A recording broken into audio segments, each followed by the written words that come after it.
আল্লাহ তাআলা কিয়ামতের কঠিন ময়দানে, যেদিন স্বামী স্ত্রীকে চিনবে না, স্ত্রী স্বামীকে দেখে পালিয়ে যাবে, বন্ধু বন্ধুরে চিনবে না, পীর সাহেব মুরিদরে চিনবে না, মুরিদ পীর সাহেবরে চিনবে না, দলের কর্মী তার নেতারে চিনবে না, নেতা তার কর্মীরে চিনবে না, বন্ধু বন্ধুরে দেখে পালাবে। এই কঠিন মুহূর্তে সূর্যটা মাথার কাছে চলে আসবে, জমিনটা তামার জমিন হবে, আজকের জমিনের মতো নয়। মানুষ ঘর্মাক্ত, ক্লান্ত, শ্রান্ত মাথার মগজগুলো কানের ছিদ্র আর নাকের ছিদ্র দিয়ে বেয়ে বেয়ে পড়বে। বিশ্বনবী ফরমান, ময়দানে 7 শ্রেণীর ব্যক্তিকে রব্বুল আলামিন তার আরশের নিচে ছায়া দিবেন। তার মধ্যে প্রথম শ্রেণীর ব্যক্তি হলো ইমামুন আদিল। ইমামুন আদিল, ন্যায়পরায়ণ শাসক, যে ইনসাফের সাথে বিচার করে, যে জাস্টিস সমাজে সার্ভ করে, যে সুশাসন নিশ্চিত করে, ওই ইমামুন আদিল। আদিল শব্দটা বুঝছেন না? ইন্নাল্লাহা ইয়া'মুরু বিল আদল, পাইছেন? আদিল। 7 শ্রেণীর ব্যক্তিকে আল্লাহ তাআলা সুশীতল আরশের নিচে ছায়া দিবেন, যেদিন তার দেয়া ছায়া ছাড়া কোনো ছায়া থাকবে না। এর প্রথম হচ্ছে ইমামুন আদিল, ন্যায়পরায়ণ শাসক। চিল্লায় বলেন সুবহানাল্লাহ। আবার বিশ্বনবী বললেন, ইন্নাল মুকসিতিনা ইনদাল্লাহি আলা মানাবির মিন নূর আন ইয়ামিনির রহমান। কিয়ামতের দিন যারা ন্যায়পরায়ণ হিসেবে আল্লাহর সামনে দাঁড়াবে, কিয়ামতের দিন রব্বুল আলামিন তার আরশের ডান দিকে ওই ন্যায়পরায়ণ লোকদের জন্য আরশের ডান দিকে একটা নূরের মিম্বারে তাদেরকে বসার সুযোগ করে দিবে। আল্লাহর আরশের ডান দিকে ন্যায়পরায়ণ লোকদের জন্য আল্লাহ তাআলা নূরের মিম্বার বানাবে। 4 কেন কথা মনে করেছেন? আল আদাল, জাস্টিস। ইন্নাল্লাহা ইয়া'মুরু বিল আদল। আল্লাহ তাআলা এই আদালতের নির্দেশনা দেন, সুবিচার, সুশাসন। প্রিয় ভাইয়েরা, এটা আমরা বাংলাদেশে চাই কি চাই না? এই যে অরাজকতা, এই যে অন্যায়, এই যে জুলুম, এই যে ইনকনসিস্টেন্সি সমাজের অসঙ্গতির প্রধান কারণ জাস্টিস নাই, সুবিচার নাই, সুশাসন নাই।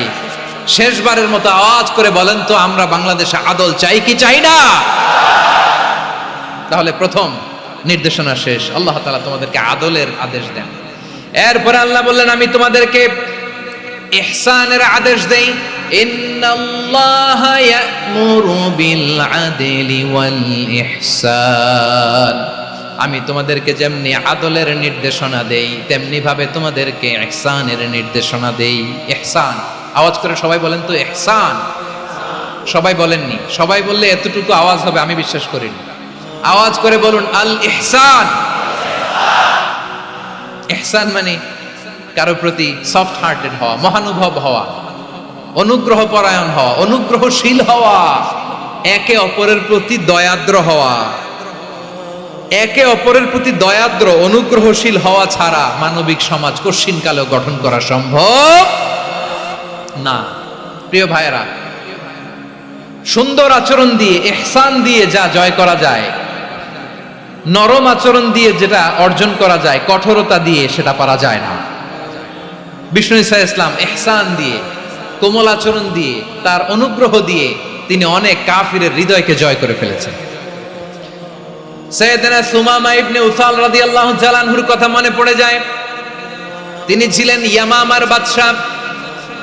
মদিনাতে বিশ্বনবীকে হত্যা করার নিয়তে এসেছিলেন, গোপনে গোপনে বিশ্বনবীকে হত্যা করে আবার ইয়ামামাতে তিনি ফিরে যাবেন। কিন্তু কি অবাক করা কাণ্ড, হত্যা করতে পারে নাই, সাহাবাদের হাতে তিনি ধরা পড়ে গেলেন। সাইয়েদনা সুমামা ইবনে উসাল রাদিয়াল্লাহু তাআলা আনহু হত্যার নিয়তে আসলেন, কিন্তু হত্যা করতে পারলেন না। সাহাবারা ওনাকে ধরে ফেললেন, ধরে মসজিদে নববীর পিলারের মধ্যে বেঁধে রাখলেন। সুমামা ইবনে উসাল, সিরাত থেকে শুনুন, সিরাত থেকে শোনাচ্ছি। রাদিয়াল্লাহু তাআলা আনহু ইয়ামামার অধিপতি ছিলেন। ইয়ামামা বিশ্বনবীকে হত্যার জন্য আসছেন, ধরা পড়ে গেছেন, এখন মসজিদে নববীতে বেঁধে রাখছে, তার মানে বন্দী। তো এখন স্ট্যাটাস কি? বন্দী, ক্যাপটিভ। বিষ্ণু ঈসা ইসলাম সাহাবাদেরকে বললেন, তার খোঁজ খবর নিও, সুমামা ইবনে উসালের খোঁজ খবর নিও। সাহাবারা বলেন, ইয়া রাসূলুল্লাহ, আপনাকে হত্যা করতে এসেছে, তার তো কঠিন ক্যাপিটাল পানিশমেন্ট হওয়া দরকার, কঠিন শাস্তি হওয়া দরকার। বিশ্বনবী বললেন, না, আমি যেটা জানি তোমরা সেটা জানো না।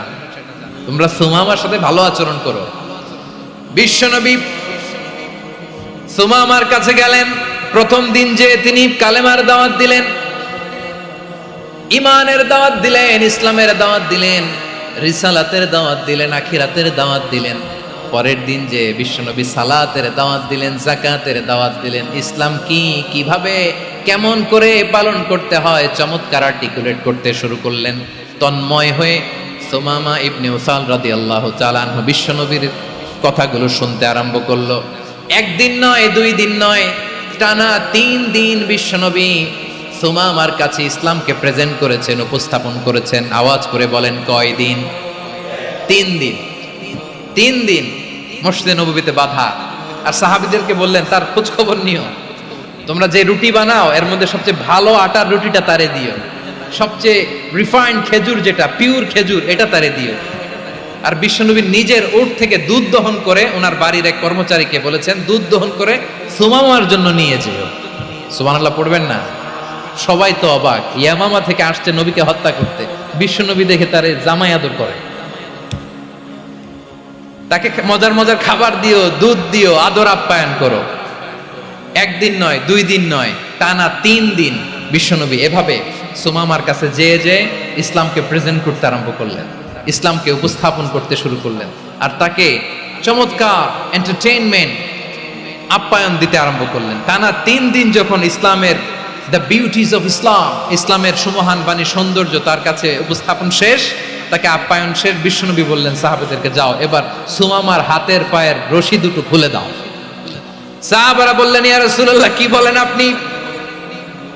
ও তো হত্যাকারী, সুযোগ পায় নাই, আপনারে মারতে পারে নাই, ছেড়ে দিলে আবারও আপনার উপর তলোয়ার নিয়ে ঝাঁপিয়ে পড়বে। নবী, এই সিদ্ধান্ত আপনি নিতে যাবেন না।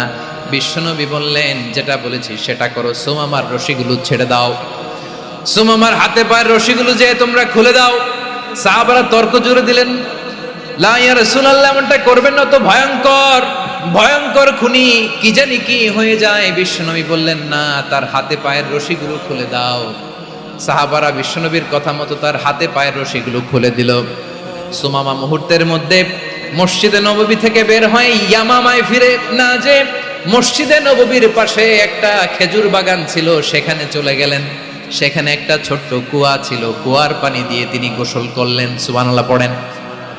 কুয়ার পানি দিয়ে গোসল করে মসজিদে নববীর সামনে এসে বিশ্বনবী এবং সাহাবাদের সামনে দাঁড়িয়ে সাব্বাবা উঁচু করে বললেন, আশহাদু আল্লা ইলাহা ইল্লাল্লাহ ওয়া আশহাদু আন্না মুহাম্মাদান আবদুহু ওয়া রাসূলুহু।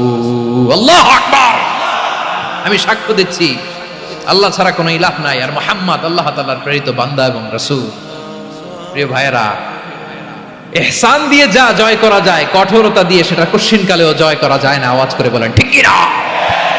এবার সুমামা দাঁড়িয়ে বলে, ওগো নবী, আমি তো কালিমা পড়ে মুসলমান হয়ে গেলাম, এবার শোনেন, এই মুহূর্তের আগে আপনার চেহারার চাইতে নিকৃষ্ট কোনো চেহারা আমার কাছে ছিল না, কিন্তু শাহাদা পাঠ করার পরে আপনার চেহারার চাইতে উত্তম শ্রেষ্ঠ কোনো চেহারা আমার কাছে আরো নাই।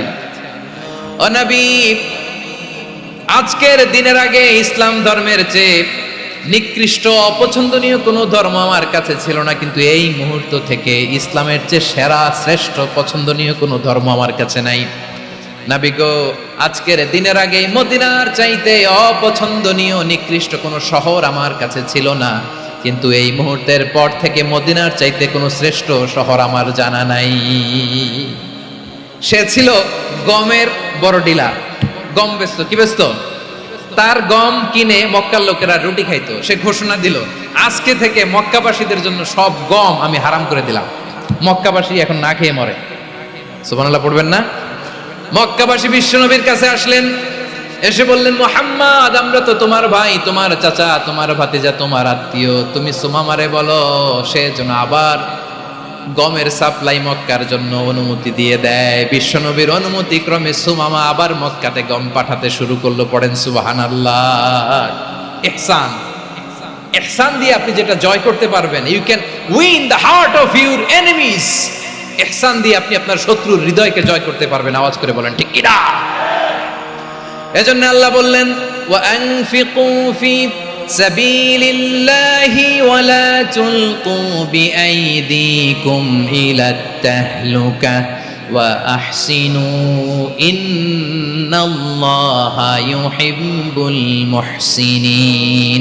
তোমরা আল্লাহর রাস্তায় দান করবে আর নিজেরা নিজেদেরকে ধ্বংসের হাতে ঠেলে দিও না। তোমরা একে অপরের প্রতি ইহসান করবে, কারণ ইহসানকারীদেরকে আল্লাহ বড্ড ভালোবাসেন। সুবহানাল্লাহ পড়েন।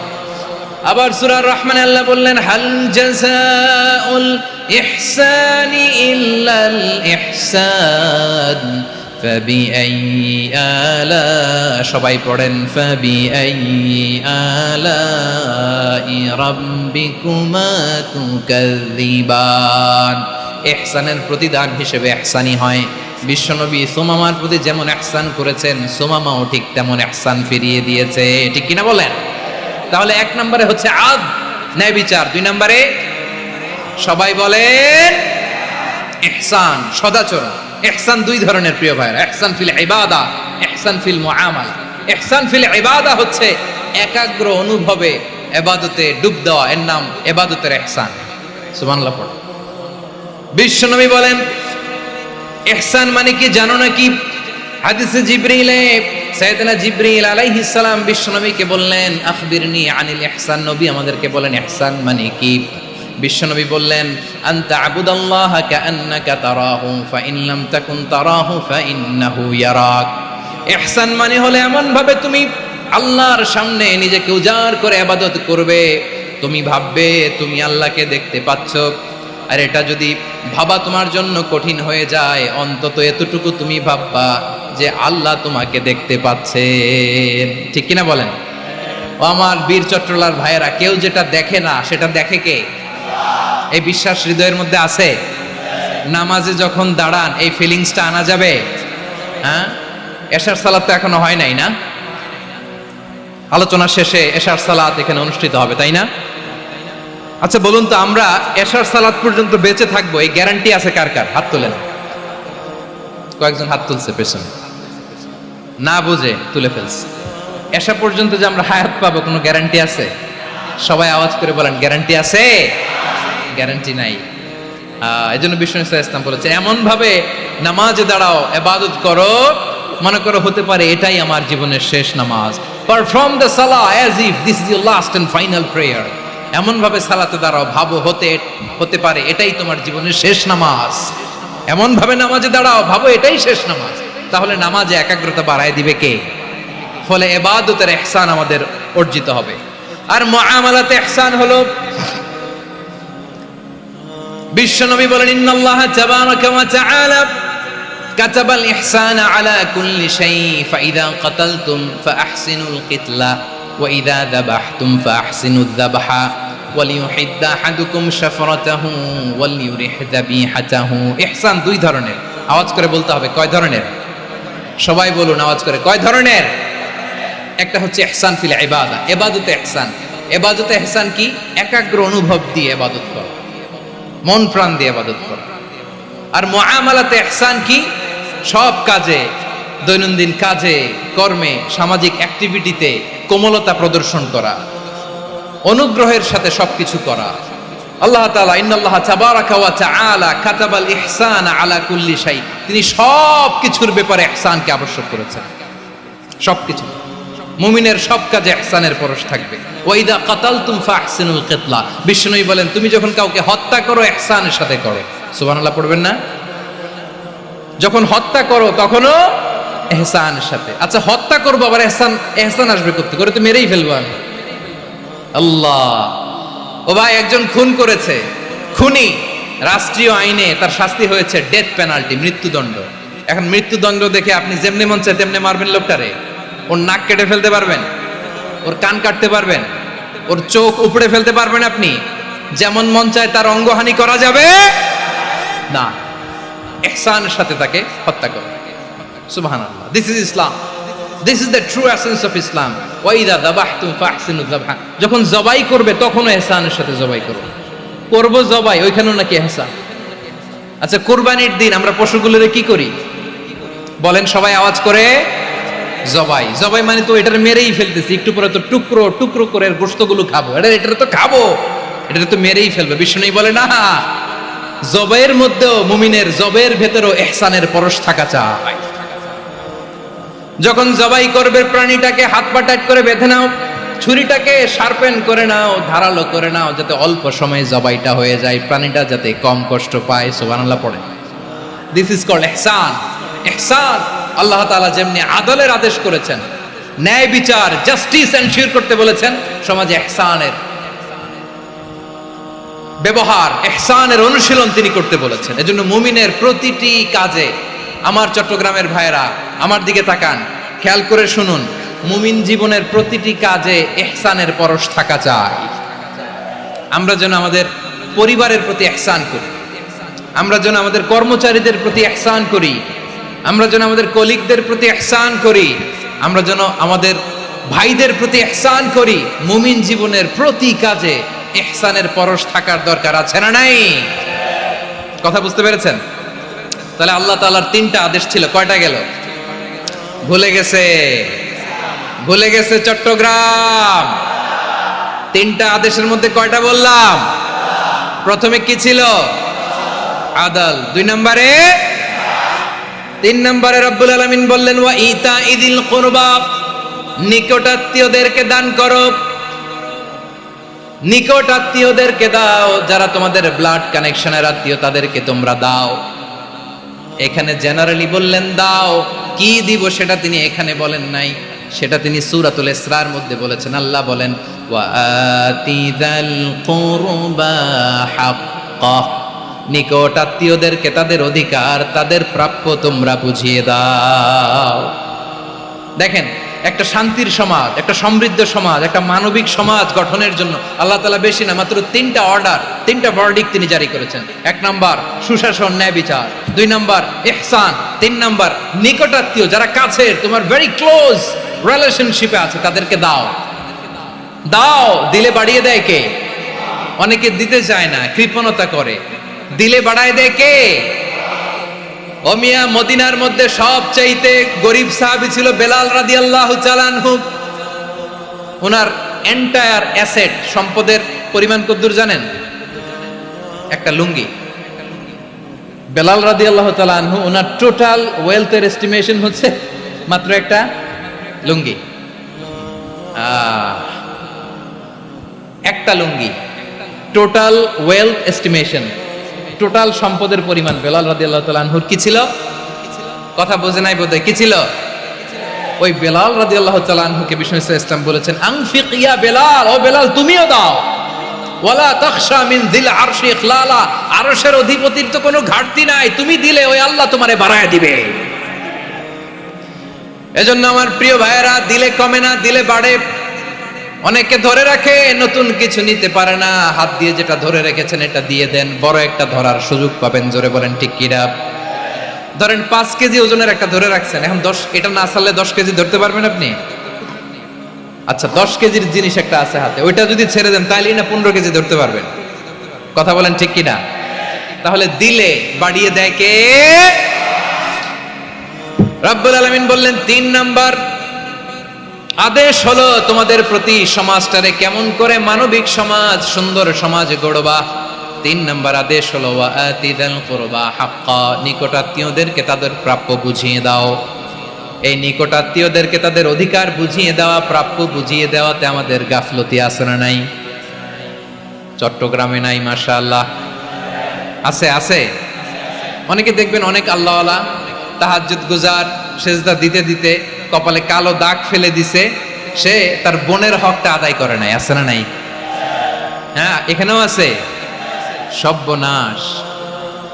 অনেক বড় হাজী সাহেব, বিশাল লম্বা দাড়ি, ছেলেরে সব দিয়ে দিছে, মেয়েরে কিছু দেয় নাই, মেয়ের হক আদায় করে নাই। আছে না নাই? এই হাজী সাহেবেরা, এই আল্লাহওয়ালারা কিয়ামতের ময়দানে আটকে যাবে। আপনি অন্যের অধিকার নষ্ট করেছেন, তাদের রাইটস কে ভায়োলেট করেছেন। এজন্য আল্লাহ তাআলা বলেন, কারো অধিকার যদি কেউ নষ্ট করে, ওই সমাজটা মানবিক সমাজ কঠিনকালেও হতে পারে না। এজন্য 3 নম্বর আল্লাহ বললেন ওয়া ইতা ইদিল কুরবা, নিকটাত্মীয়দেরকে দাও। কি দিবা? তাদের অধিকার দিয়ে দাও, বোনের অধিকার বুঝিয়ে দাও।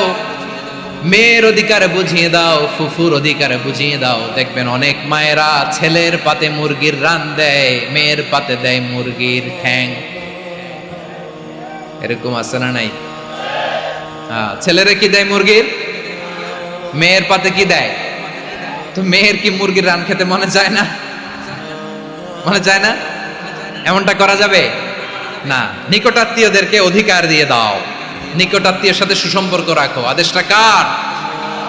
এজন্য প্রিয় ভাইয়েরা, জীবনে যদি বারাকা অর্জন করতে চান, নিকটাত্মীয়দের সাথে সুসম্পর্ক রাখতে হবে, তাদের জন্য উপহার পাঠাতে হবে। বিশ্বনবী বলেন, লা ইয়াদখুলুল জান্নাতা কাতে, যে ব্যক্তি আত্মীয়তার সম্পর্ককে ছিন্ন করে দেয়, সে কশিন কালেও আল্লাহর জান্নাতে ঢুকবে না। আপনি কি এটারে সহজ হাদিস মনে করছেন? এটা সহজ কথা? আপনি ভাবছেন আপনার নামাজ আপনারে বাঁচাতে পারবে? আপনার রোজা বাঁচাতে পারবে? আপনার তাহাজ্জুদ আপনারে বাঁচাতে পারবে? অধিকার নষ্ট করলে কিছুই আপনারে বাঁচাতে পারবে না। এজন্য নিকট আত্মীয়দেরকে দিতে হবে বেশি বেশি। বিশ্বনবী বলেন, ইন্না সাদাকাতা আলাল মিসকিনি সাদাকা ওয়া আলা যির রাহিমি ইসনাতান সাদাকাতুন ওয়া সিলা। মিসকিনরে দান করলে শুধু দানের সওয়াব হয়, নিকট আত্মীয়কে দান করলে দুইটার সওয়াব হয়। সাদাকার সওয়াব হয়, আবার আত্মীয়তার বন্ধন অটুট রাখার সওয়াব হয়ে যায়। আবার বিশ্বনবী বললেন, মান সাররাহু আইয়ুবসাতা লাহু ফি রিজকিহি ওয়া ইউনসালাহু ফি আসারিহি ফালইয়াসিল রাহিমা। যে ব্যক্তি তার রিজিকের প্রশস্ততা চায় আর হায়াতে বরকত চায়, সে যেন তার আত্মীয়ের সাথে সুসম্পর্ক রাখে। আমার প্রিয় চট্টলার ভাইয়েরা, আমাদের রিজিক বাড়ুক, এটা আমরা চাই কি চাই না? সবাই চান? হ্যাঁ, আমাদের রিজিকে প্রশস্ততা আসুক, চাই কি চাই না?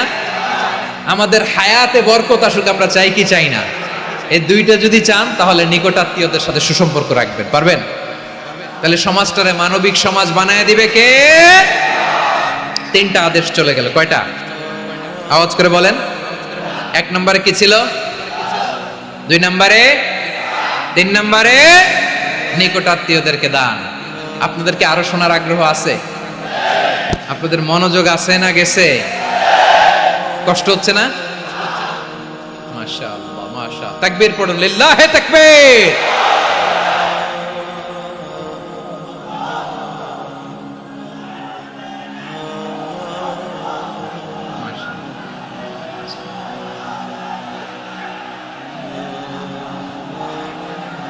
আমার প্রিয় ভাইয়েরা, আল্লাহ তাআলা তিনটা জিনিসের যেমনি আদেশ করেছেন, অনুরূপভাবে তিনটা বিষয় তিনি বারণ করেছেন, নিষেধ করেছেন। ওগুলোর কাছেও যাওয়া যাবে। শুনবেন। রাব্বুল আলামিন বলেন, ওয়ায়ানহা আনিল ফাহশাই ওয়াল মুনকারি ওয়াল বাগি। আমি যেমনি তিনটি বিষয়ে আদেশ করলাম, অনুরূপভাবে তিনটি বিষয়ে বারণ করলাম, নিষেধ করলাম। আমার 1 নাম্বার নিষেধাজ্ঞা হলো অশ্লীলতার প্রতি।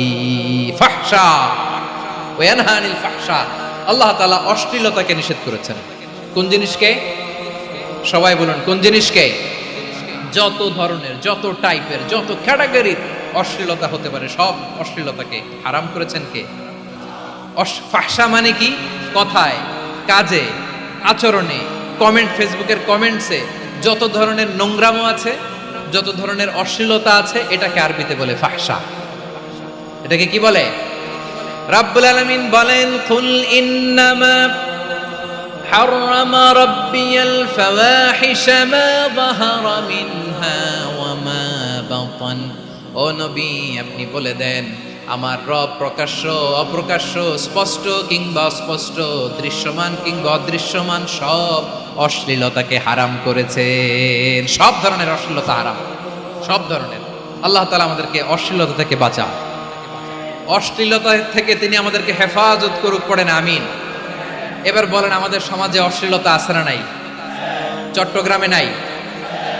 আমি কই নাই, ওনারা বলে আছে। দেখছেন, আমি সামহাও বাঁচায় দেওয়ার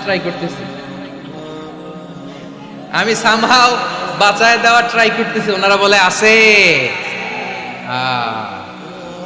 অশ্লীলতা নানা ভাবে, নানা নামে, নানা মোড়কে আমাদের সমাজে আছে না নাই? সংস্কৃতির নামে, ফ্যাশনের নামে, বিনোদনের নামে, উপন্যাসের নামে, কনসার্টের নামে অশ্লীলতা আছে না নাই? আপনি দেখেছেন কনসার্টগুলোর অবস্থা? এই যে আতিফ আসলাম যে আসছে আমাদের দেশে, তারপর কে কে আসছে, আমাদের তরুণ তরুণীরা, আমাদের যুবক যুবতীরা, আমাদের জেনজিরা, কি অবস্থা ওইখানে? হ্যাঁ, কি অবস্থা! কে বাঁচাবে ওদের? কে রক্ষা করবে ওদের ইমানের, ওদের চরিত্রের হেফাজতের গ্যারান্টি কে দিবে? কনসার্টের নামে অশ্লীলতা আছে না নাই? ছেলে মেয়ে একে অপরকে জড়ায় ধরতেছে, একে অপরকে চুমু খাচ্ছে প্রকাশ্যে, দিবালোকে, গণমানুষের সামনে।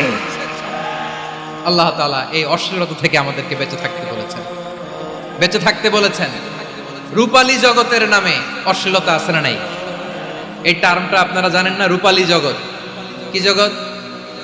আসলে কি রূপালী জগৎ না অন্ধকার জগৎ? আমার বোনেরা, আপনাদেরকে যে কি বলে তারা বুঝায়, রূপালী জগৎ শুনেই আপনি ভরকে যাবেন না। রূপালী জগতে যে নারী যত বেশি উলঙ্গ, সে নাকি তত বেশি সাহসী। জানেন, বলে এটা একটা সাহসী নারী, খুব সাহসী পদক্ষেপ তার। যত বেশি শরীর থেকে কাপড় নামাতে পারবে, যত বেশি বস্ত্রহীন হয়ে নিজেকে প্রেজেন্ট করতে পারবে, সে নাকি তত বেশি সাহসী। আমার চট্টলার ভাইয়েরা, শয়তানের প্রথমে এজেন্ডা ছিল বনি আদমকে বস্ত্রহীন করা। সে আদম এবং হাওয়া আলাইহিস সালামকে নিষিদ্ধ গাছের ফল খাইয়ে তাদেরকে বস্ত্রহীন করেছে। এই জামিনেও সে আমাদেরকে বস্ত্রহীন করতে চাইবে। এই রূপালী জগতের নামে তারা এটা করে। আমার প্রিয় বোনেরা, আপনি জানেন না আপনার দাম কত। ওরা আপনাদেরকে বিজ্ঞাপনের সস্তা পণ্য বানাতে চায়। ওরা আপনাদেরকে ওদের ভোগের লিপসার টুলস বানাতে চায়। ওরা আপনাদেরকে দিয়ে ওদের খায়েশ পূরণ করতে চায়। এটা আপনাদের জন্য মোটেও ডিগনিটি নয়, এটা আপনাদের জন্য সম্মান নয়। আপনার সম্মান শালীনতায়, আপনার সম্মান হেজাবে, আপনার সম্মান ভদ্রতায়, আপনার সম্মান আপনার ডিসেন্ট পোশাকে। পোশাক বলে দেয় এই নারীটা ভদ্র না অভদ্র। পোশাক বলে দেয় এই মেয়েটা কোন ঘরের মেয়ে। আওয়াজ করে বলেন ঠিক কিনা? আপনি জানেন না, আপনারা এই সস্তা পণ্য বানায়, ভোগের পণ্য, বিলবোর্ডে আপনাকে উলঙ্গ করে উপস্থাপন করে। এই অশ্লীলতার সাথে ইসলামের কোনো সম্পর্ক। এজন্য আল্লাহ বলেন, আমি অশ্লীলতাকে হারাম করেছি। অশ্লীলতাকে হারাম করার প্রথম কারণ হলো এর মাধ্যমে মানবতাকে অপমানিত করা হয়। কারণ মানুষের সম্মান মানুষের পোশাকে। মানুষ যখন পোশাকহীন হয়ে যায়, বস্ত্রহীন হয়ে যায়, তার সম্মান কমে যায়, ঠিক কিনা? অশ্লীলতাকে হারাম করার প্রথম কারণ হচ্ছে মানুষ মানুষকে অপমান করে। একটা নারী, সে তো সম্মানিত। নারী যে কত সম্মানিত, নারীর এটা বুঝেই নাই। বিশ্বনবী বলেন, আর দুনিয়া কুল্লুহা মাতা ওয়া খায়রু মাতা'আদ দুনিয়া আল মারআতুস সালিহা। আমার বোনেরা, 5টা প্যান্ডেলে আপনারা এলইডিতে আমার আলোচনা শুনছেন, আমি জানি। আপনাদের এই গর্ভ যে কত দামি আপনি জানেন না। আপনার পেট থেকেই আসবে আগামী দিনের সালাহুদ্দিন আল আইয়ুবী। আপনার পেট থেকেই আসবে অনাগত দিনের ইমাম মাহদী আল মুনতাদর। আপনার পেট থেকেই আসবে অনাগত দিনের ফয়সাল, ওয়াসিম, মুগ্ধ, আবু সাইদের মতো বীর যোদ্ধা।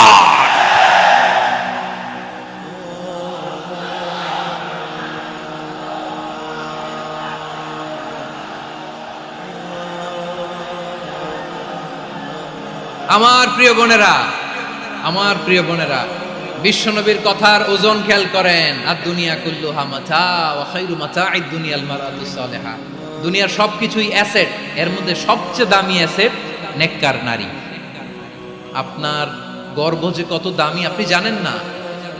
নিজের সময়টাকে কাজে লাগান, কোরআন পড়েন, সুন্নাহ পড়েন। আপনার অনেক দায়িত্ব ঘরে। You are the MD of your family. একটা family it's a very big institution. পরিবার একটা অনেক বড় প্রতিষ্ঠান। and you are the MD of your institution. আপনি এই পরিবারের MD, managing director of your family. এখানে আপনার কত দায়িত্ব। আপনি ছেলে মেয়েদেরকে তারবিয়া করবেন। আপনি আপনার স্বামীর জন্য ঘরটার জান্নাতের নীর বানাবেন। আপনার জন্য জান্নাতের ডুপ্লেক্স বাড়ি ওইখানে তৈরি করে রাখবে কে? আপনি যে কত দামি আপনি জানেন না। নারীদেরকে আল্লাহ বানিয়েছেন উচ্চতর করে, নিম্নতর নয়। নারীদেরকে ছোট্ট জিনিস দিলে এটারে বড় করে দেয়। নারীদেরকে ভ্রূণ দিলে, শুক্রাণু দিলে নারী এটারে বাচ্চা বাচ্চা হিসেবে উপহার দেয়, ঠিক কিনা? বিয়ের মাধ্যমে স্বামী যখন তার শুক্রাণু তার স্ত্রীকে উপহার দেয়, স্ত্রী রিটার্নে কি উপহার দেয়? ফুল ফর্ম বেবি, মানব সন্তান। দেখছেন, আপনি দিলেন একটুক, উনি দিছে বিশাল। আপনি যদি নারীকে বাজার এনে দেন, নারী এটাকে সুস্বাদু খাবারে রূপান্তর করে দেয়। আপনি তাকে একটা মুচকি হাসি দিয়ে দেন, সে তার কলিজা দিয়ে দেয়। কিন্তু যদি আপনি তার মনে কষ্ট দেন, সে আপনার জীবনকে জাহান্নাম বানায়া দেয়। খবর আছে, নারীর মন বুঝতে পারলে নেয়ামত, বুঝতে না পারলে কিয়ামত, ঠিক কিনা বলে? কত দামি আপনি জানেন না, জানেন না আপনি কত দামি, অনেক দামি আপনি। আপনাদেরকে যেন ভোগের সস্তা পণ্য বানাতে না পারে, আপনাদেরকে সচেতন থাকতে হবে, সজাগ থাকতে হবে, কনসার্ন থাকতে হবে। শয়তানের ওই হাতছানির দিকে আর নজর দেওয়া যাবে না। তাহলে কেন আল্লাহ তাআলা এই ফাহশা অশ্লীলতাকে হারাম করলেন? এক নাম্বার, এতে হিউম্যান ডিগনিটি কমে। দুই নাম্বার, এতে মানুষের অধিকার নষ্ট হয়। আপনি বিয়ে করেছেন, এরে পরকিয়া করেন, ওর সাথে এরকম আছে না নাই? স্ত্রীর অধিকার নষ্ট করেছেন। আপনি বিবাহ সম্পর্কে আবদ্ধ হয়েছেন তার সাথে, আপনি পরকিয়া করেন ওই ছেলের সাথে, আপনি আপনার হাজবেন্ডের সাথে বিট্রে করেছেন। এজন্য আল্লাহ অশ্লীলতাকে হারাম করেছেন। অশ্লীলতাকে হারাম করার আরেকটা কারণ হচ্ছে আল্লাহ তাআলা এই হিউম্যান জেনারেশনকে এটাকে প্রিজার্ভ করতে চায়। হিফজুন নাসল, এটা মাকাসিদুশ শরিয়ার অনেক গুরুত্বপূর্ণ একটা মাকাসিদ, অনেক গুরুত্বপূর্ণ। আপনার নাসল, আপনার জেনারেশনকে সংরক্ষণ করা। এই যে আসতেছে ফেব্রুয়ারি, কত ফেব্রুয়ারি জানো? এটা কি বিশ্ব ভালোবাসা দিবস? হ্যাঁ, কি দিবস?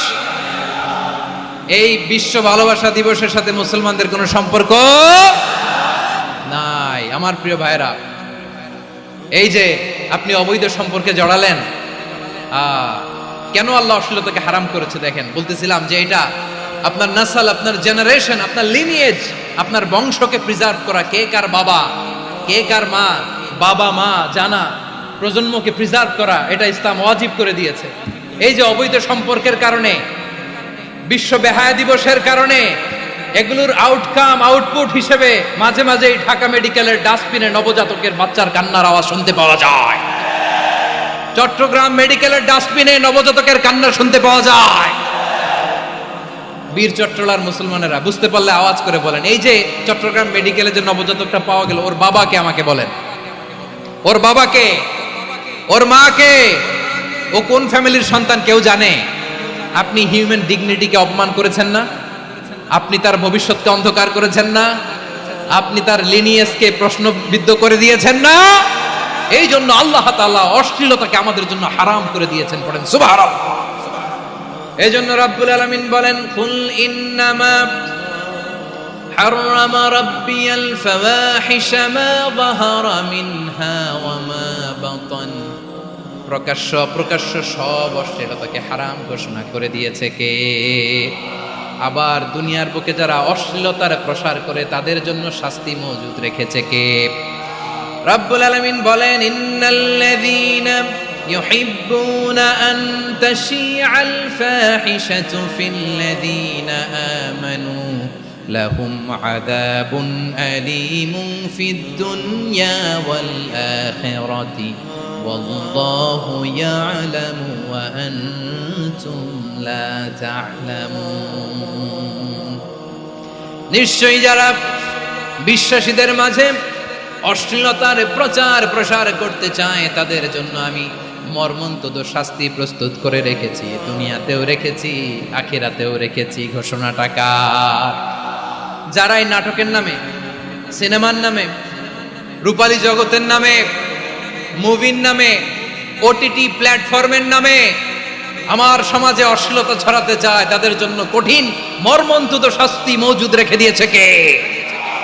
ও আমার বোনেরা, এখনো আপনি জাগবেন না? এখনো আপনার চিন্তার দুয়ারে এখনো নাড়া পড়ে নাই? ওরা আপনাকে উলঙ্গ বানাতে চায়, ওরা আপনাকে আইটেম গার্ল বানাতে চায়। এজন্য ইসলাম অশ্লীলতাকে হারাম করেছে। হারাম। ইসলাম বলেছে যোজন যোজন দূরে থাকো, ওরা বলে না কাছে আসো, কাছে আসার গল্প, ক্লোজ আপ ওয়ান, কাছে আসার গল্প আছে না নাই? চট্টগ্রামে তো এগুলো নাই মাশাআল্লাহ। হ্যাঁ, এখানেও আছে ক্লোজ আপ ওয়ান, কাছে আসার গল্প। আল্লাহ বলেন ওয়ালা তাকরাবুজ জিনা, কাছেও এসো না, জিনা থেকে যোজন যোজন কিলো দূরে থাকো, ওরা বলে কাছে আসার গল্প। আমার বীর চট্টলার ভাইয়েরা, কাছে আসতে হলে আমরা কোরআনের কাছে আসব, কাছে আসতে হলে নবীর কাছে আসব, কাছে আসার গল্প হবে আমার রবের কাছে আসার গল্প। চিল্লায় বলো ঠিক কিনা?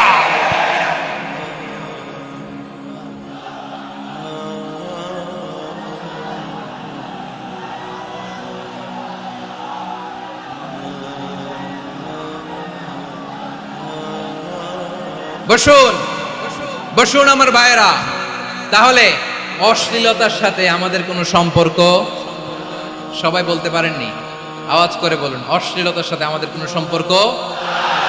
আমরা এই সমস্ত ক্লোজ আপ ওয়ান, কাছে আসার গল্পের প্রোগ্রামে যাব? আমরা কোন ধরনের অশ্লীল কন্টেন্ট সোশ্যাল মিডিয়ায়, টিভিতে দেখব? কি যুগ যে আমরা কাটাচ্ছি আপনি কল্পনা করতে পারবেন না।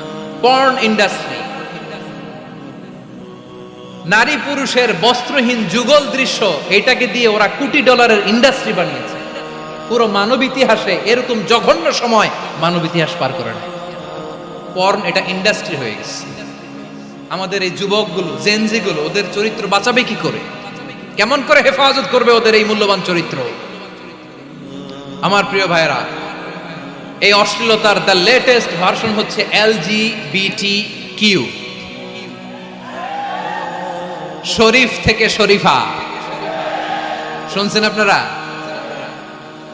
দেখতে পুরুষ, আসলেই পুরুষ, সুস্থ একজন পুরুষ, 4 সন্তানের বাবা, বলে আমি মনে মনে নারী। দেখতে নারী, সুস্থ নারী, আসলেই সে দিব্যি একজন নারী, বলে আমি মনে মনে পুরুষ। সবচেয়ে ভয়ঙ্কর অশ্লীলতার সবচাইতে লেটেস্ট ভার্সন হচ্ছে এই ট্রান্সজেন্ডারিজম। সুস্থ পুরুষ তার বায়োলজিক্যাল গ্রোথকে হরমোন দিয়ে স্টপ করে দিয়ে সে সার্জারি করে নারী হতে চায়, সুস্থ নারী পুরুষ হতে চায়। পুরুষ পুরুষের প্রতি সেক্সুয়ালি আকর্ষণ বোধ করে, এটা লূত আলাইহিস সালামের কওমের মধ্যে ছিল। এটাকেও আল্লাহ কোরআনে ফাহিশা বলেছেন। ওয়ালুতান ইয ক্বালা লিকাওমিহি আতাতুনাল ফাহিশাতা মা সাবাকাকুম বিহা মিন আহাদিম মিনাল আলামিন। লূত আলাইহিস সালাম বললেন, তোমরা কি এমন এক অশ্লীল কার্যক্রমে ডুব দিলে নাকি যেটা গোটা বিশ্বের কেউ কখনো করে নাই, তোমরাই প্রথম করেছো। পড়েন নাউযুবিল্লাহ। এই পশ্চিমের এই রোগ আমার দেশে যেন আসতে না পারে, আমাদের সজাগ থাকতে হবে। প্রিয় ভাইরা, চিল্লায় বলেন ঠিক কিনা? পশ্চিমের অবস্থা ভয়ঙ্কর। পাশ্চাত্যে, আমি যুক্তরাষ্ট্রে ছিলাম অনেকদিন, কয়েক মাস, বিভিন্ন স্টেটে ঘুরেছি। গার্ডিয়ানরা উদ্বিগ্ন, ছেলে মেয়েদেরকে, ছোট্ট ছেলে মেয়ে, ওদেরকে জিজ্ঞেস করে, তুমি how do you feel right now inside yourself? তুমি ভিতরে ভিতরে কেমন ফিল করো? তোমার কি ছেলে ছেলে লাগে না মেয়ে মেয়ে লাগে? আচ্ছা বলেন, এই ছোট্ট বাচ্চাটা ওকে এগুলো জেন্ডার অ্যাসাইনমেন্ট বলতে এগুলো কিছু বুঝে? এইভাবে মিসগাইড করা হচ্ছে। কৌতূহল বশত ছোট্ট ছেলে যদি বলে আমার তো মেয়ে মেয়ে লাগে, তখন বলে যে না তুমি মেয়ে, ছেলে না। মা বাবা বাধা দিলে ওকে আলাদা গভর্নমেন্ট হাউসে নিয়ে যাবে। ভয়ঙ্করতম অবস্থা। আমরা একটা সময় শুনতাম যে হুজুর আমার ছেলেটা খুব ভালো, হাফেজে কোরআন, আল্লাহওয়ালা। হুজুর আমার ছেলে দাড়ি রাখছে, আল্লাহওয়ালা। হুজুর আমার ছেলে 5 ওয়াক্ত সালাত জামাতের সাথে পড়ে, তার মানে আল্লাহওয়ালা। পশ্চিমে যে আমি কি শুনছি জানেন? ওরা বলে হুজুর আমার ছেলেটা ইউনিভার্সিটির একটা মেয়ের সাথে প্রেম করে, ও খুব আল্লাহওয়ালা, হুজুর দোয়া করবেন। এর কারণ ওদের কাছে আল্লাহওয়ালার ক্রাইটেরিয়া হচ্ছে হুজুর আমার ছেলেটা আরেক ছেলের পছন্দ করে নাই, আমার মেয়েটা আরেক মেয়েকে ভালোবাসে নাই, এজন্য আমার ছেলেটা আল্লাহওয়ালা, হুজুর ওর জন্য একটু দোয়া করে দিয়েন। কি চ্যালেঞ্জ ওরা ফেস করতেছে। ওনার ছেলে যে আরেক ছেলেরে বিয়ে করবে না, এটাতেই উনি খুশি যে আলহামদুলিল্লাহ আমার ছেলেটা একটা মেয়েরে ভালোবাসে, আমার মেয়েটা একটা ছেলেরে ভালোবাসে, মানে এটা খুব আল্লাহওয়ালা। নাউজুবিল্লাহ পড়তে পারলেন না? এজন্য অশ্লীলতার সাথে আমাদের কোনো সম্পর্ক। রব্বুল আলামিন বলেন ওয়ায়ানহা আনিল ফাহশাই ওয়াল মুনকারি ওয়াল বাগি তিনটা জিনিসকে আমি নিষিদ্ধ করলাম। এক নাম্বার হলো ফাহশা, অশ্লীলতা। দুই নাম্বারে হলো মুনকারের সমস্ত মন্দ কাজ। আপনাদের মনোযোগ আছে না? শেষ করে দিব? আর 2-1 মিনিট শুনবেন? আচ্ছা বলি তাহলে, আর 2-1 মিনিট। তাহলে নিষেধাজ্ঞা জারি করেছেন তিনটা জিনিসের উপর। এক নাম্বার কি? ফাহশা, অশ্লীলতা। 2 নাম্বার মুনকার। মুনকার মানে হচ্ছে যত মন্দ কাজ, খারাপ কাজ, বাজে কাজ, এটার বলে মুনকার। এটার কি বলে? আপনারা পড়ছেন না, তা'মুরুনা বিল মা'রুফি ওয়া তানহাউনা আনিল মুনকার। ভালো কাজের আদেশ, সৎ কাজের আদেশ, অসৎ কাজের নিষেধ। মুনকার, মুনকার হচ্ছে মানুষের স্বাভাবিক বিবেকবোধ যেটাকে খারাপ বলে, ওইটাই মুনকার। পৃথিবীর সব আসমানি গ্রন্থ যেটাকে খারাপ বলেছে, মানুষের স্বাভাবিক বিবেকবোধ যেটাকে খারাপ বলেছে, এগুলো সব মুনকার। যেমন ইফতিজিং, এটা কি ভালো না খারাপ? মজুদদারি, খাদ্যে ভেজাল দেওয়া, ওজনে কম দেওয়া, মাছে ফরমালিন মিশানো, চাঁদাবাজি, টেন্ডারবাজি, দখলবাজি, এগুলো আমাদের স্বাভাবিক বিবেকেই বলে এগুলো খারাপ, এগুলো হচ্ছে মুনকার। আল্লাহ তাআলা এই মুনকার থেকে আমাদেরকে বেঁচে থাকতে বলেন, আর শয়তান এই মুনকারের প্রতি আমাদেরকে উদ্বুদ্ধ করে। আল্লাহ তাআলা বললেন, ইয়া আইয়ুহাল্লাযীনা আমানু লা তাত্তাবিউ খুতুওয়াতিশ শাইতান ফাইন ওয়া মান ইয়াত্তাবি' খুতুওয়াতিশ শাইতানি ফাইন্নাহু ইয়া'মুরু বিল ফাহশাই ওয়াল মুনকার। আল্লাহ বললেন, ও আমার গোলামেরা শোনো শোনো, ও আমার বিশ্বাসী বান্দারা খবরদার, তোমরা কশিনকালেও শয়তানের পদাঙ্ক অনুসরণ করবে না, কারণ শয়তান তোমাদেরকে অশ্লীলতা এবং মন্দ কাজের দিকে উদ্বুদ্ধ করে। আমাদের কাজ হচ্ছে শয়তান আমাদেরকে যেদিকে নিতে চায় আমরা তার উল্টা দিকে যাব, ঠিক কিনা বলে? শয়তান এই মন্দ কাজকে আমাদের কাছে বিউটিফাই করে, চাকচিক্যময় করে আমাদের সামনে উপস্থাপন করে। এজন্য আল্লাহ বলেন মুনকারকে থামাতে হবে, মুনকার প্রতিরোধ করতে হবে। মুনকার প্রতিরোধের দায়িত্ব শুধু আমাদের নাকি? শুধু আপনার খতিব সাহেবের, ইমাম সাহেবের, নাকি মুসলিম উম্মার সবার? আওয়াজ করে বলুন, মুনকার অসৎ কাজ প্রতিরোধের দায়িত্ব কার? রাব্বুল আলামিন বলেন, কুনতুম খায়রা উম্মাতিন উখরিজাত লিন-নাসি তা'মুরুনা বিল মা'রুফি ওয়া তানহাউনা আনিল মুনকার। তোমাদেরকে শ্রেষ্ঠ জাতি করে জমিনের মধ্যে আবির্ভূত করা হয়েছে, যাতে করে তোমরা জমিনের ভেতরে সৎ কাজের আদেশ করতে পারো আর অসৎ কাজের নিষেধ করতে পারো।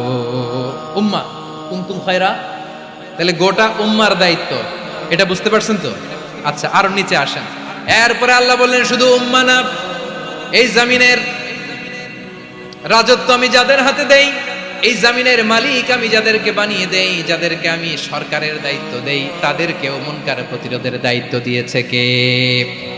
আল্লাহ বলেন, যারা ক্ষমতার মসনদে বসেছে তাদেরকে 4 দফা কর্মসূচি আমি আল্লাহ দিলাম। আওয়াজ করে বলেন, কয় দফা? আল্লাহ বলেন, আল্লাযীনা ইম্মাক্কান্নাহুম ফিল আরদি আকামুস সালাতা ওয়া আতাউজ যাকাতা ওয়া আমারু বিল মা'রুফি ওয়া নাহাউ আনিল মুনকার ওয়া লিল্লাহি আকিবাতুল উমুর। যারা এই জমিনের উত্তরাধিকার হয়েছে তারা 4 দফা কর্মসূচি নিয়ে সামনে আগাবা। সালাত কায়েম করবা, যাকাত আদায় করবা, সৎ কাজের আদেশ দিবা, অসৎ কাজ থেকে মুনকার প্রতিরোধ করবা। আদেশটা কার? আমার প্রিয় চট্টলার ভাইরা, পুরো উম্মার দায়িত্ব মুনকার প্রতিরোধ করা, সরকার প্রধানের দায়িত্ব মুনকার প্রতিরোধ করা। এরপর আল্লাহ বলেন, প্রতিটা ফ্যামিলির যিনি প্রধান সিইও বাবা, প্রত্যেক বাবারও দায়িত্ব এই মুনকার প্রতিরোধ করা। আওয়াজ করে বলেন ঠিক কিনা? যেমনটি সাইয়েদনা লুকমান আলাইহিস সালাম ওনার কলিজার টুকরা সন্তানকে আদেশ করেছেন, ইয়া বুনাইয়া আকিমিস সালাতা ওয়া'মুর বিল মা'রুফি ওয়ানহা আনিল মুনকার। পড়েন সুবহানাল্লাহ। বাবা ছেলেকে সবক দিচ্ছে। কে সবক দিচ্ছে? কাকে? লুকমান আলাইহিস সালাম ছেলেকে বলতেছে, ওরে আমার কলিজার টুকরা সন্তান, ওরে আমার বাছা, নামাজ কায়েম করবা, সৎ কাজের আদেশ দিবা, আর মুনকার প্রতিরোধ করবা, অসৎ কাজ, সমাজ থেকে খারাপ কাজকে ঝেঁটে বিদায় করে দিবা।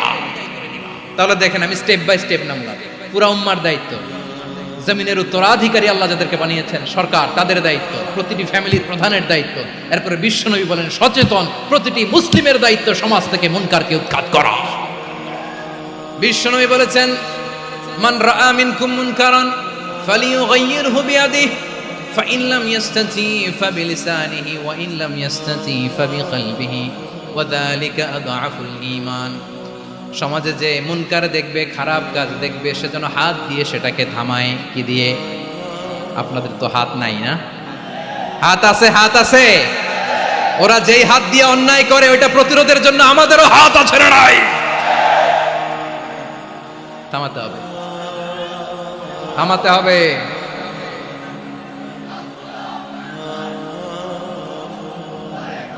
বসুন আমার প্রিয় ভাইয়েরা, ওরা ওদের যে হাত দিয়ে টেন্ডারবাজি করে, চাঁদাবাজি করে, ইফটিজিং করে, দখলবাজি করে, যে হাত দিয়ে, ওই মুনকার থামায় দেওয়ার জন্য আল্লাহর দেয়া আমাদেরও দুটি হাত আছে না নাই?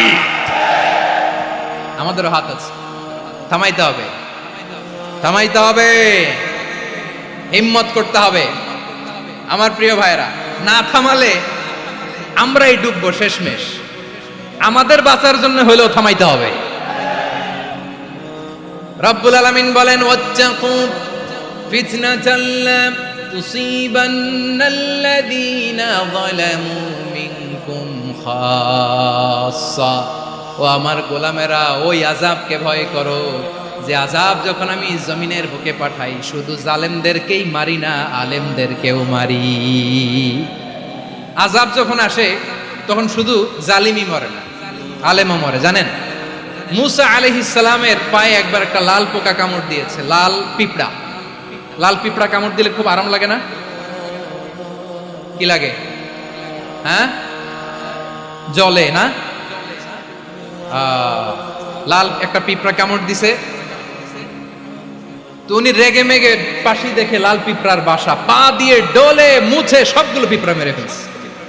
এই ঘটনাটা আল্লাহ ঘটিয়েছেন এজন্য মুসা আলাইহিস সালাম ছিলেন কালিমুল্লাহ, সরাসরি আল্লাহর সাথে কথা বলতেন। তিনি আল্লাহকে জিজ্ঞেস করেছিলেন, আল্লাহ তুমি যখন কোনো জনপদে আযাব পাঠাও, শাস্তি দাও, ওখানকার শুধু জালেমরাই তো মরে না, ভালো মানুষগুলাও মরে, তো আযাব দিবা মুশরিকদের উপর দিবা, অবাধ্যদের উপর দিবা, ভালো মানুষগুলারে মারো কেন? আল্লাহ বললেন, মুসা তোমার যে কামড় দিছিল পায়ের মধ্যে পিঁপড়া, কয়টা পিঁপড়া? জোরে বলেন। একটা পিঁপড়া, তো সবগুলারে মারলা কেন? রেগে মেগে পুরো পিঁপড়ার বাসা ভেঙে ম্যাসাকার করলা কেন?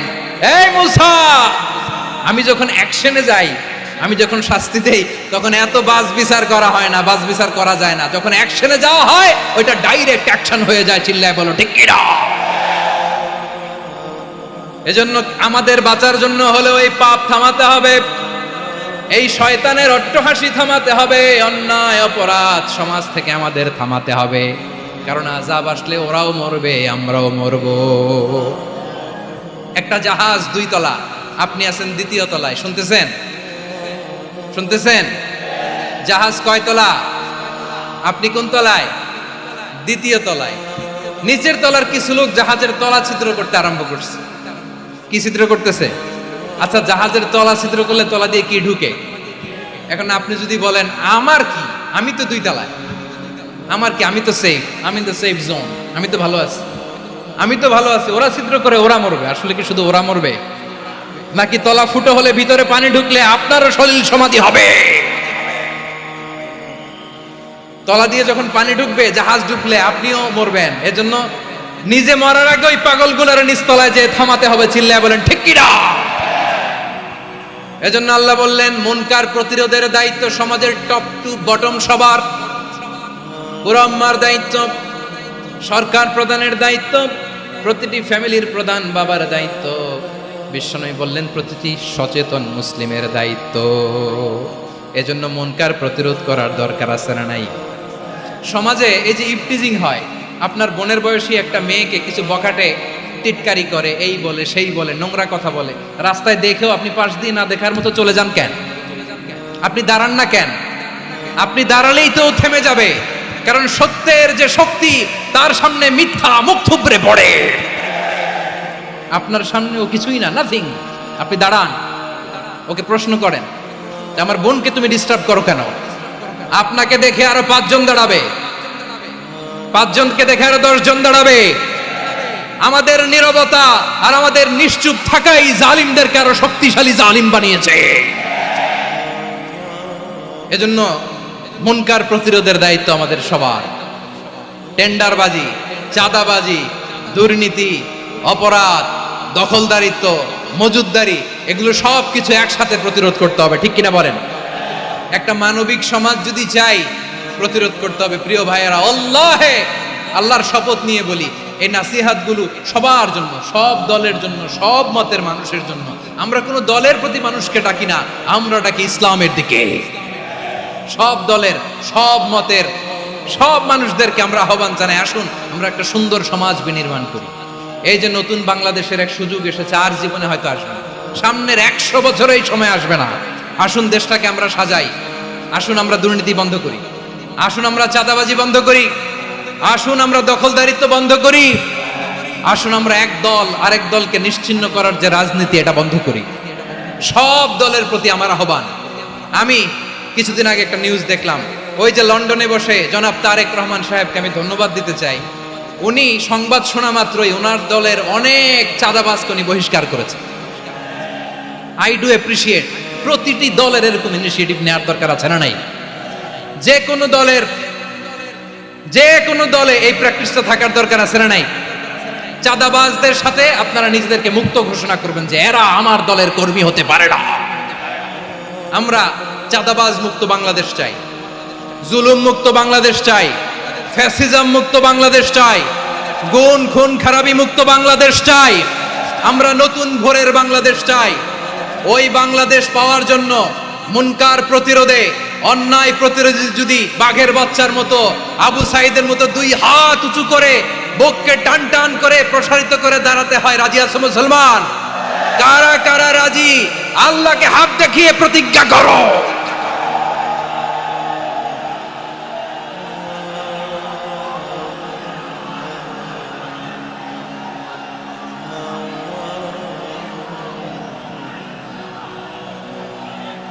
আমার প্রিয় ভাইয়েরা, বসুন বসুন আমার ভাইয়েরা।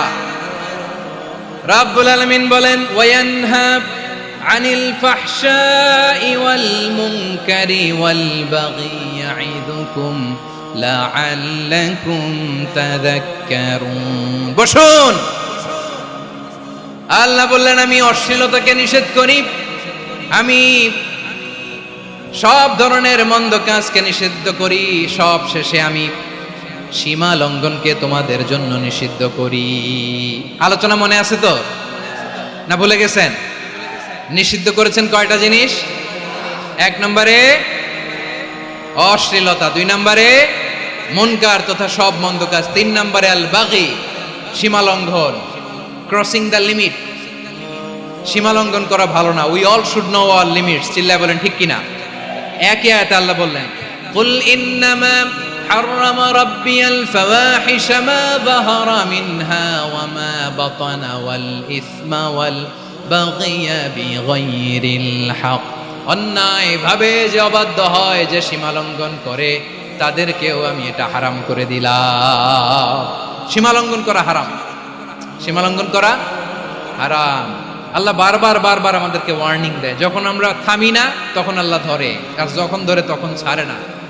ধরে না, ধরলে আল্লাহ। ফেরাউনকে কিন্তু হুট করে ধরে নাই, আপনারা জানেন 9 বার ওয়ার্নিং দিয়েছে। ফেরাউনকে আল্লাহ তাআলা ওয়ার্নিং দিয়েছিল কয়বার? বীর চট্টলার বীর সেনানীরা আওয়াজ করে বলেন, ফেরাউনকে ধরার আগে ওয়ার্নিং দেওয়া হয়েছিল কয়টা? রাব্বুল আলামিন বলেন, ওয়ালাকাদ আতাইনা মূসা 9 আয়াতিন বাইয়িনাত। 9টা মুজিজা দেখিয়েছি। 1 2 3 বারবার এইভাবে রিমাইন্ডার, ওইভাবে রিমাইন্ডার, এইভাবে নসিহত, ওইভাবে দাওয়া। ফাকুলা লাহু কাওলান লাইয়িনা, নরম করে বলো, সফট করে বলো, যত ওয়ে হতে পারে দাওয়া মেথডোলজি। মূসা আলাইহিস সালামের সব অ্যাপ্লাই শেষ। 10ম বারে যে আল্লাহ ধরছে, 10ম বারে যে ধরেছে। এজন্য আল্লাহ বলেন, আমি সীমা লঙ্ঘনকে পছন্দ করি না। কোরআনের অন্য আয়াতে বাগীকে বলা হয়েছে আল ইতিদা। সীমা লঙ্ঘন যারা করে তাদেরকে আল্লাহ বলেছেন মুতাদিন। وقاتلوا في سبيل الله الذين يقاتلونكم ولا تعتدوا إن الله لا يحب المعتدين। আমি সীমা লঙ্ঘনকারীদেরকে একটা শৃঙ্খলাও পছন্দ করি না। আমরা যেন সীমা লঙ্ঘন না করি। রাজি আছেন তো? যে কোনো ক্ষেত্রে ইবাদতে যেন সীমা লঙ্ঘন না করি। অনেকে আমরা ইবাদতে সীমা লঙ্ঘন করে ফেলি। বিশ্বনবী সাল্লাল্লাহু আলাইহি ওয়াসাল্লাম যেটা শিখিয়েছেন এর বাইরে যে অতিরিক্ত বুজুর্গ হতে চায় এরকম আছে না নাই? করা যাবে না, কোনো ক্ষেত্রেই সীমা লঙ্ঘন করা যাবে, এমনকি যুদ্ধ ক্ষেত্রেও না। বিশ্বনবী সাল্লাল্লাহু আলাইহি ওয়াসাল্লাম বলেন খবরদার যুদ্ধ ক্ষেত্রেও সীমা লঙ্ঘন করো না।